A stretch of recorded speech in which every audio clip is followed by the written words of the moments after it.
What is up? It's your girl Maquandria, and yo, I'm coming with a quick word from the Lord, but somebody need this word, okay? Something that the Lord has been speaking to me about is wickedness in the world, right? And right now, God is concerned about His daughters, because guess what? Come here, sis. It's time for you to wake up. It's time for you to wake up. I need you to identify what you got up in your bed. Okay? Let's go Bible. Are we going back to Genesis 6, which we know in Genesis, that's when everything began. That's when God created the earth. That's when everything was spoken into existence. So let's go back to how this stuff been going on for so long. Let's get into it. Genesis 6 and 1. And I'm in the NIV version if you want to go back, but we in Genesis 6. When human beings began to increase in number on the earth, and daughters were born to them, the sons of God saw that the daughters of humans were beautiful, and they married any of them they chose. Then the Lord said, my spirit will not contend with humans forever, for they are mortal. Their days will be 120 years. Then we're going to jump down to 4. The Nephilim were on the earth in those days, and also afterwards, when the sons of God went to the daughters of humans and had children by them. Y'all listening? They were the heroes of old, men of renown. The Lord saw how great the wickedness of the human race had become on the earth, and that very inclination of the thoughts of the human heart was only evil all the time.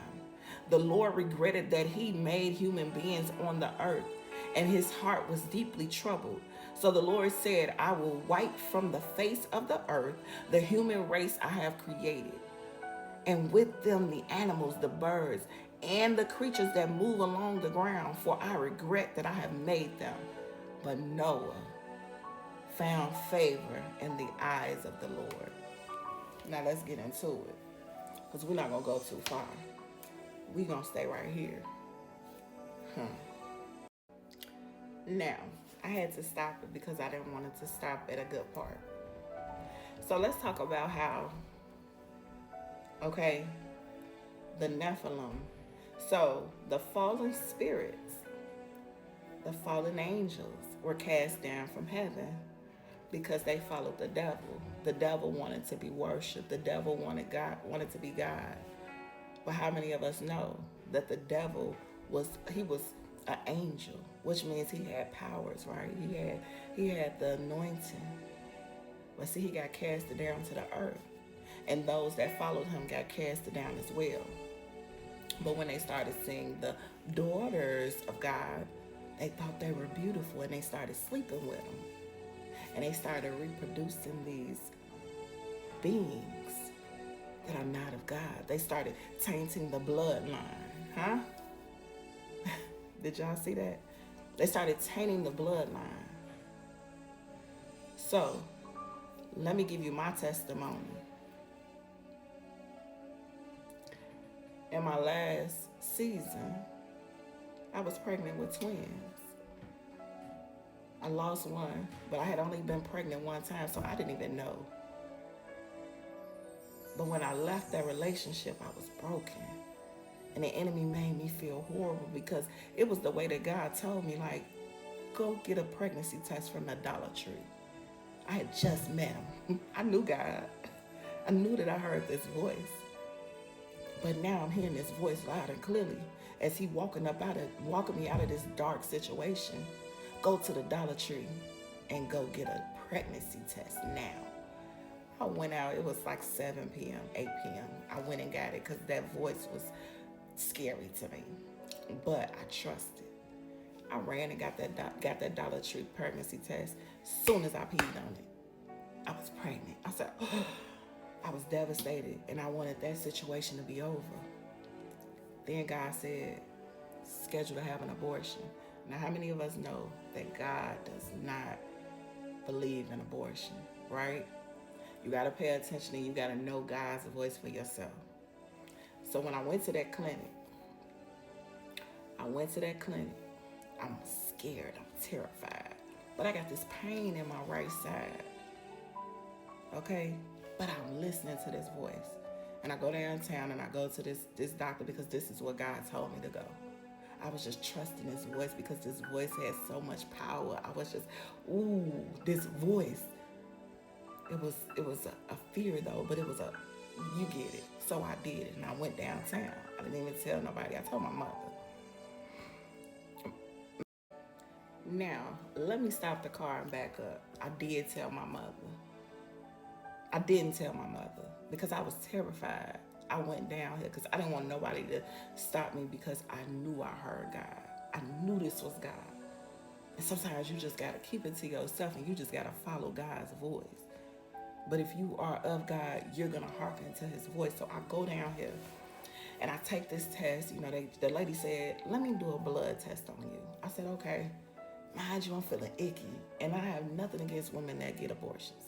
But I felt icky because I never believed in this. But I'm sitting here like, this ain't right. But I got this pain in my side, right? So then I go, and she tells me, where you from? I tell her suburb. She said, go to the hospital so they can do more testing because we can only do so much here. They didn't see a baby, right? They didn't see a baby. And so it was just something telling her to do this. It was just something telling her to do this. And so she following this something. And so I leave, I go to the hospital. They played me. But how many of us know that the enemy be on a mission, right? And so I go, they do the test, and they tell me, oh, well, you just having a miscarriage, you know, because of the situation where I passed something in the bathroom. And so they, oh, you just finishing up your miscarriage. Just go home. And they just, but I still got this pain. And so I'm like, okay, cool. I go home. I wake up the next day. Because I'm like, okay, you know, I'm not happy about this. But, you know, now the devil making me, oh, he did you like this and he left you. And then you had an abortion. You got to go through this by yourself. He just, he got me by my head, just wearing me out. The devil tearing me up. And so the next morning I get a call. Ring. I answer the phone. I'm, hello? It's the lady at the abortion place. She said, ma'am. And I could hear the urgency. I could hear it in her voice.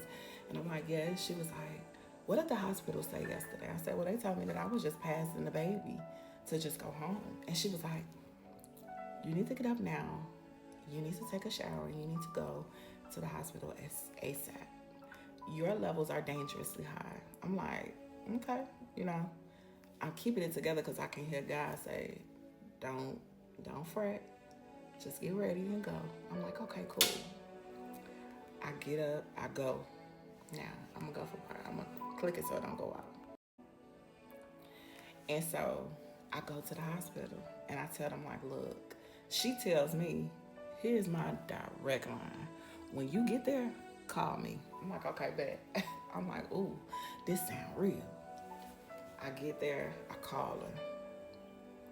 I say, here, she want to talk to y'all. You know what I'm saying? Here, she want to talk to y'all. So they talk, and they like looking at me like, okay. They check my levels. They leave. God say, hey. And literally, I was straight out the hood. Do you hear me? I was straight out the world when I came to God. Like, I was Lil Durk. That's all I listened to. I'm not gonna say I was ratchet and I ain't had no sense, but he got on my level. And it was like he got on my level to give, hey, they gonna come in this room and wonder why you still alive, but I just need you to understand that I healed you through this. Baby, they came in that room and told me that I should have been 4 months in the baby was, they don't even know what a baby was. They was like, let me back up the car. God said they're gonna come in and stop an IV in your arm, in your hand, in your arm. They gonna be looking at you like, how was she alive? But I healed you from this. I'm like, ooh, okay. Do not come in agreement with death. This is what God tell me. So they come right in and they like, look, you okay? You wanna call someone? I was like, no. Whole time I got the King of Kings and the Lord of Lords. I had heard about him. But I hear him. He up in here with me. So I'm sitting here like, okay, cool. Okay, cool. Whole time he like, don't come into agreement. I hear him. I'm like, don't you come into agreement with what they doing. You heal from this. So I'm like, okay. They stopped the IV in my hand because they can't even find a vein at this time. I don't know what it was. I had to ward away from the baby. Whatever. Yo, they was like, we gonna have to do surgery. But I'm sitting here like, how they gonna do surgery on a baby they can't even find? They just gonna cut me and just be all up in there doing what? No. So when they left, I was like, Lord, no, they not gonna cut me. A black doctor come in, and I'm not saying black because of the story and I'm coloring, but she had a light on her. It was like, ah, and she was like, look, Miss Johnson, we're gonna have to, we don't have to do surgery. I told them we can just give you the injections. Now the needle was probably like 8 miles long, and they put it in each cheek, right? I don't care. Put it wherever you want to put it, as long as you don't gotta put me on no table. So let me tell you how that happened, and I knew it was God, right? Now let's get to it.